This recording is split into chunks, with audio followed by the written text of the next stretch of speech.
사랑하는 성도 여러분, 예수 그리스도의 죽으심과 부활을 통해 얻게 되는 영원한 생명의 복음은 그 누구에게나 열려져 있음을 믿으시기 바랍니다.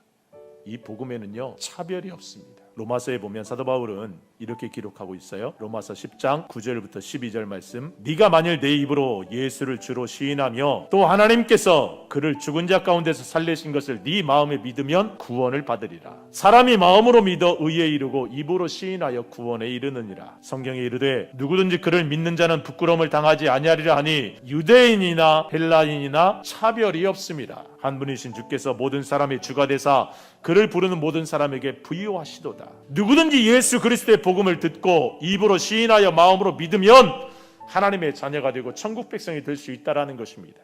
거기에는 유대인이든 헬라인이든 아니면 중국 사람이든 미국 사람이든 일본 사람이든 한국 사람이든 노인이든 어린아이든 남성이든 여성이든 차별이 없다라는 것입니다. 여러분이 가장 미워하는 그 한 사람도 여기에는 차별이 있을 수 없습니다. 그래서 베드로는 오늘 그렇게 외치죠.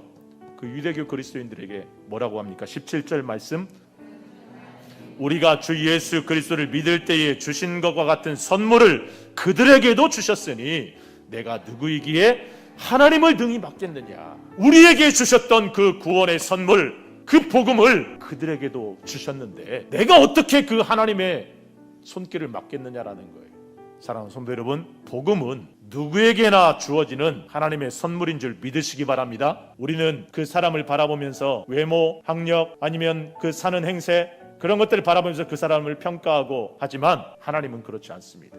누구에게나 평등하게 주어진 것이 바로 이 복음이라는 것입니다. 그래서 우리 또한 그 하나님의 마음을 가져야 돼요. 설령 내가 미워하는 사람이라 할지라도, 내가 싫어하는 사람이라 할지라도 그 사람에게도 이 복음의 선물이 필요하다는 것을 우리는 인식해야 됩니다. 그리고 그 누구에게나 이 복음의 선물이 전달되어야 됩니다. 그렇게 누구에게나 복음을 선물해야 하는 것이 우리의 사명이라는 것이죠. 예수님이 이 땅에 계셨을 때 그렇게 복음을 전했고요. 예수님의 제자들이 그러했고, 특별히 빌립 집사님은 이방인들이라고 여겼던 그 사마리아 지역에까지 가서 복음을 전했습니다. 아무도 가지 않는 땅. 그리고 그 이후에 수많은 전도자들, 선교사님들을 통해서 하나님의 선물인 복음이 전해졌고, 지금 우리에게도 복음이 전해졌다는 것입니다. 그렇게 이 복음은 누구도 막을 수 없는 하나님의 선물입니다. 여러분, 원하기는 이 복음의 선물을 우리도 전할 수 있기를 주님의 이름으로 축원합니다.